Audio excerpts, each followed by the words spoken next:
Hey everybody, Jess here, and today's video I'm going to talk about the fact that I just had a laparoscopic hysterectomy. I will touch on some things about anxiety and the pros and the cons and things like that. By no means am I a doctor, this is just my personal experience, but maybe some of the information can be helpful. I tried getting somebody to give me a hysterectomy since I was 19 years old. I am now 32. It's been a long battle. Anytime that I would go in to a doctor and talk to them about it, they would say, no, no, no, you're too young, you need to have kids. No, no, no, you're too young, you need to have kids. It didn't matter that my cycles were so painful that I would normally just cry through them and wouldn't really be able to walk because of cramps being so bad. And it just would get worse and worse and worse. And every time I'd have an exam, they would come up abnormal, and yet they still wouldn't give it to me because of my age. I think that it's important that if you're going to have a hysterectomy, that you take the time to reflect on the fact that you will never bear children. And I know for some trans guys that I should be saying trigger warning and that we're going to talk about, being a trans guy and still having female body parts. It's a fact. I get annoyed by having to say trigger warning and put the warnings out there, but I do it out of respect for some of you guys that have serious bottom or organ dysphoria. For me, thankfully, it's not really like that for me. I can talk about the way I am, the way I was, and the way that I hope to be and not feel too crazy about it. So here we go.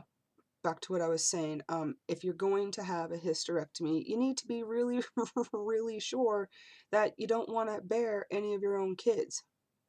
Okay? Like, it's not like having your tubes tied where they may or may not be able to reverse it. Everything that, you know, makes up the ability to have and pop out puppies is gone. Take it right out. It's all gone. So there's no going back. You don't get to put those bits and pieces back. They're just, no more. I went to a GYN here in the town that I live in, and it's kind of a small town, so I was his first transgender person that he ever dealt with, and he quickly became one of my biggest fans. He immediately thought that I was lying about taking hormones because of the full beard, and once I convinced him that I wasn't on hormones, because it was the truth, I'm not, or at the time I wasn't, I am now, that then he all of a sudden was very, very interested in the fact that, wow, you have a lot of facial hair and, you're having these weird cycles. And he wanted me to go to an endocrinologist and a geneticist and have all sorts of workups done. And when I went through all of that, everything came back normal. Clean bill of health, no, nothing weird, no extra chromosomes floating around, nothing wrong with my glands or anything like that. So at that point, and because I had finally broken the 30, age mark, my GYN referred me to a surgeon. He offered to do the hysterectomy for me, but he was going to do what they would call, I guess in layman's terms, a bikini line cut. Now, for a lot of guys, we're going to be looking at top surgery and things like that. So you already have one scar that is a big scar and you deal with, and it's, you handle it however you see fit. For me, I did not want to have a chest surgery scar and have a bikini line cut scar. Not to mention that the recovery times are extremely different from one another. With a bikini line cut, you're looking at anywhere from 8 to 12 to 16 weeks of recovery. They're cutting through your stomach. They're going past your abdominal wall. And to move everything around to get to your kibbles and bits, take them out and put it all back. It's a lot of trauma for your abdomen to go through. With the hysterectomy that I had, it was a camera into my belly button, and then the instruments were inserted at different points. And what they did was they took out the uterus, the fallopian tubes, and one ovary. And they took out my right ovary. They had me keep my left one. I was a little weirded out, I guess, at first when I was requesting a hysterectomy. It was all or nothing. You know, I want you to take it all. I don't need any of it. It's fine. Um, and I was seriously okay with that. You know, I didn't have any problems with that. But instead, my doctor was not aware of how me having the hysterectomy and then going on to my hormones was going to affect my body. She was very, very scared that even though I was 32, for me to have a hysterectomy, I was still extremely young, and that the problems that arise from having a hysterectomy when you're young is you have a chance of, you know, early menopause and osteoporosis and heart problems. And I guess I didn't really do my research because I wasn't really aware of any of that. For me, it was like 2 scoops, call it good, and, you know, I'll get over it. It's fine. Um, but then all of the other things started coming up, you know. I feel that sometimes us guys, we do a lot of research when it comes into doctors and chest surgeries and therapists and hormones, and we take everything else kind of for granted. I definitely didn't do as much research as I should have, and so I kind of looked a little bit ignorant sitting in that doctor's appointment trying to argue the fact that I was going to be okay on the hormones after a hysterectomy, and I didn't really have any knowledge to back that up. Luckily and thankfully, it's the truth. You know, I'm totally fine. And they left one ovary to help me battle osteoporosis and to help me battle any heart conditions that may arise from me taking elevated levels of T. Um, I was fine with that because, you know, that still means that I'm not going to have any cycles. And the reason why they let me keep my left one is so that on the right side of your body, you have your ovaries and your appendix. Now, if anything in the future happens to really, really hurt in that area because they're close to one another, the doctors can automatically rule out the fact that there's no ovary. So, you know, they can go straight to checking out the appendix if anything was to actually happen. The procedure, the day before, like a week before, they had me go into the hospital and do blood work and a urinalysis and what else? Just like, you know, a physical exam, make sure I didn't have any infections or that I wasn't sick. Now, mind you, right before this appointment, I got to pick up my hormones. I literally had the vials and the syringes in my hands. And for many of you guys that are on T, you know that that moment is just like, oh my God, you're so excited and you want to take that shot. You know, you've been waiting however long for it and you want to take it immediately. And I had to wait. I couldn't take my shot before the hysterectomy. The doctors were terrified that because you have to self-inject, and I didn't know what I was doing, that there was a chance that I was going to give myself an infection, which would then have hindered the ability for me to have the operation. Now, obviously, both of those things were very important to me, but I had been fighting a lot longer for that hysterectomy. I have personally been out for about 2 years, maybe 2.5 years, about being trans to my friends and my family, and like presenting as male, which was easy because this was already coming in naturally. Um, so I felt that patience was required, and I just basically had to put my prescription and everything else away and out of sight, out of mind, because my surgery was still like over a week away. Um, So after that doctor visit and the week of the surgery, they make you drink this horrible drink the day before your surgery. Unbeknownst to me, apparently everything's really, really jam-packed down there, and your colon and bladder is very close to where the camera and things like that need to go in. So they want you empty, and basically that's what this drink does. Don't make any plans, don't do anything, stay home, relax, call it a day, watch Netflix, watch a movie, read a book, whatever, but you want to be home and just stay home. Order in. You probably don't want to eat. Um, After that, midnight, you know, no liquids, and then the next day I showed up at the hospital. and they checked me in. This was my first major surgery.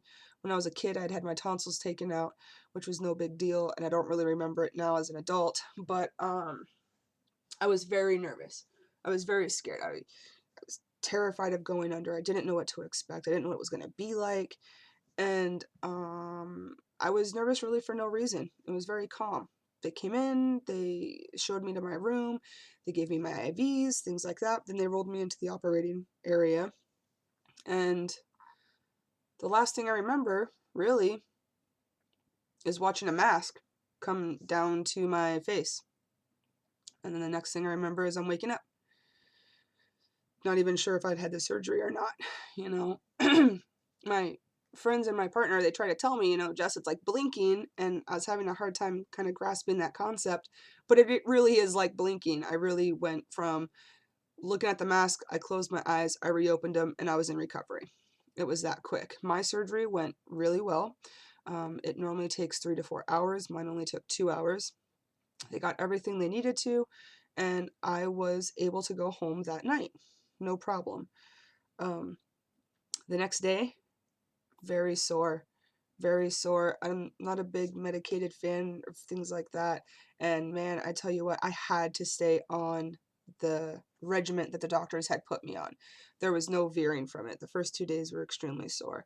The next day, I was slowly moving around. The day after that, which would have led me to Monday or Tuesday, I was moving around a bit more, still trying to take it very slow. Today is Saturday the 9th, and I had my Hysto on the 31st, so 9 days later. I'm feeling great.